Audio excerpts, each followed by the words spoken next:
the ridge or down the ravine through the valley?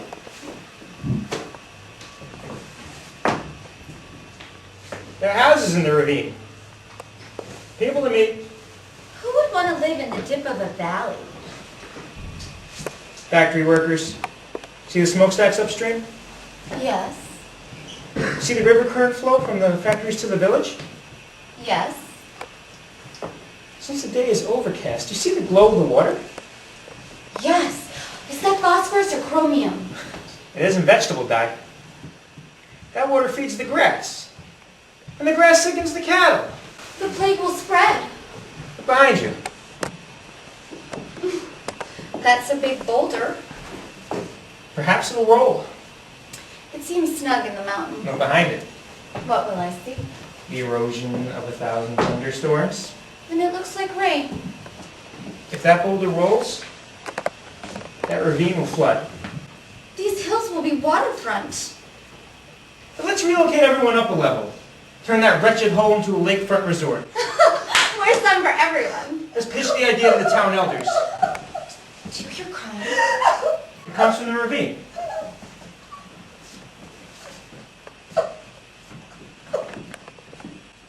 What happened, ladies? Our work, they gave us sardines. What did you do? We sewed wedding gowns. For whom? Mr. Tebukin, the shopkeeper. One of the richest men in the ravine. With what did he pay you? Canned goods. Sardine tins? Yes. May we buy one? Take 10. How about 2 for a ruble? That's too much. Take it.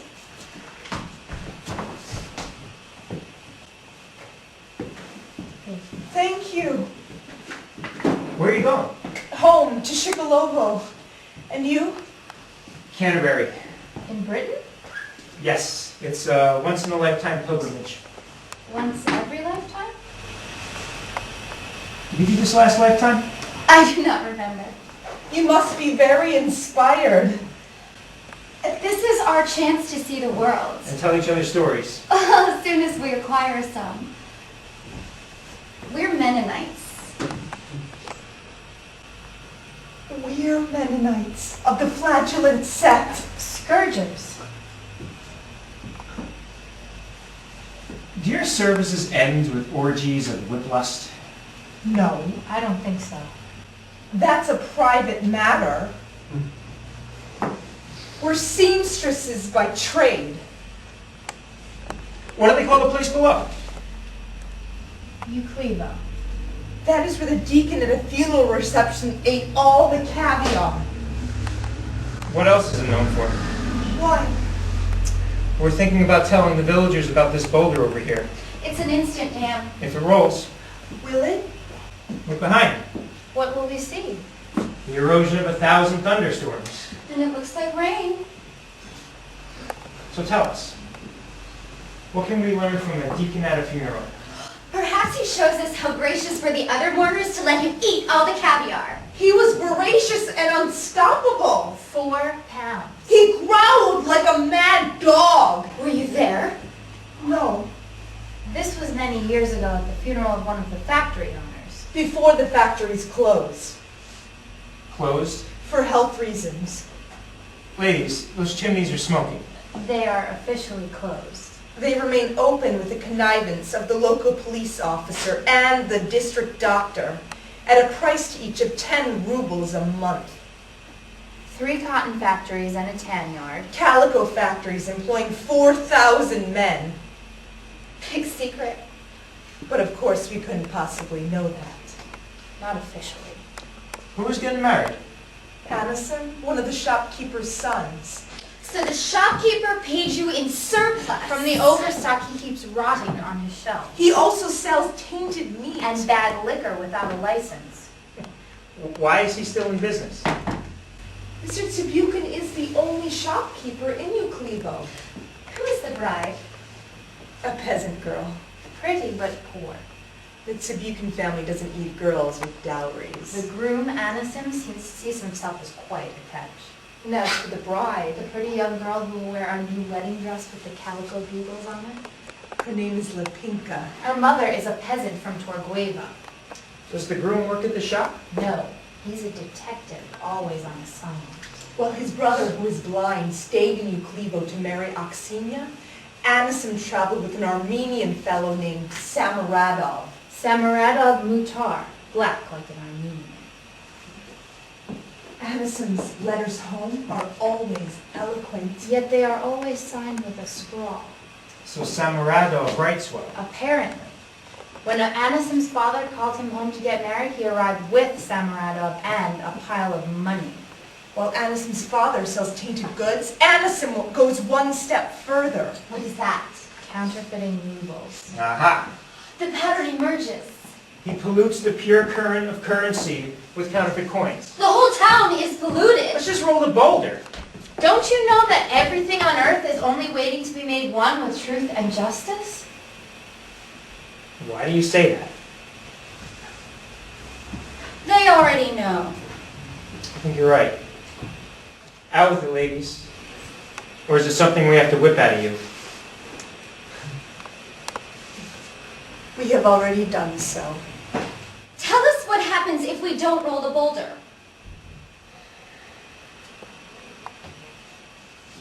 The shopkeeper will order his daughter-in-law to throw his son's fake rubles down a well. She will distribute them to the lawnmowers. She's so naive. The officers will arrest Anisim, who by that time has a child with Lopinka. With Anisim in prison, Mr. Tsabukin will change his will to leave valuable marshland to his rivals. Lopinka will be his guardian. Until Aksenia kills him. What? I'll never keep these names straight. Infuriated by the change in his will, Aksenia will lose her temper and leave. Gathering her clothes, she will grab them from Lopinka, who is doing the laundry. When she sees the baby on the freshly laundered linen, she will spill on him the vat of boiling wash water. No! Not more than a runt, really. But Lopinka loved him. She tells him how happy they will be when they are one day working together in the fields. Married into wealth, she never stops being a peasant. Good for her. When she returns from the hospital with her dead son, the family will blame her. In case we had any doubts about what idiots they are. They don't need her. They need the daughter-in-law who runs the shop.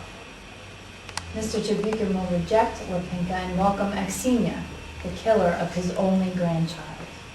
She will give his marshland to his rivals. Rivals? The factory owners. They want it for a brickyard, so they partner with Aksenia. She's not so naive. Since you ladies are so freely looking into the future, what do you intend to do about it? I'm going to feel. You feel excessively. I feel bad for Lopinka.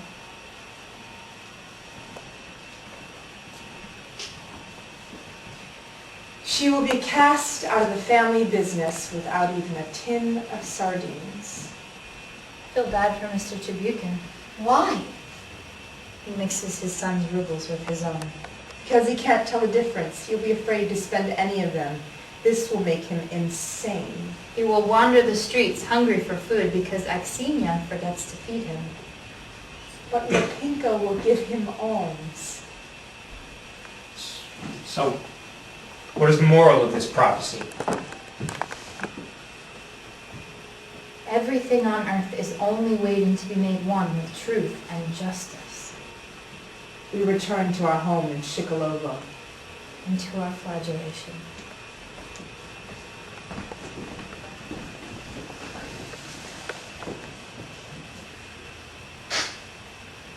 What shall we do? Let's go around the ravine.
dun, dun, dun. Now, hey, how's everyone doing? Come on in, come on in, come on in.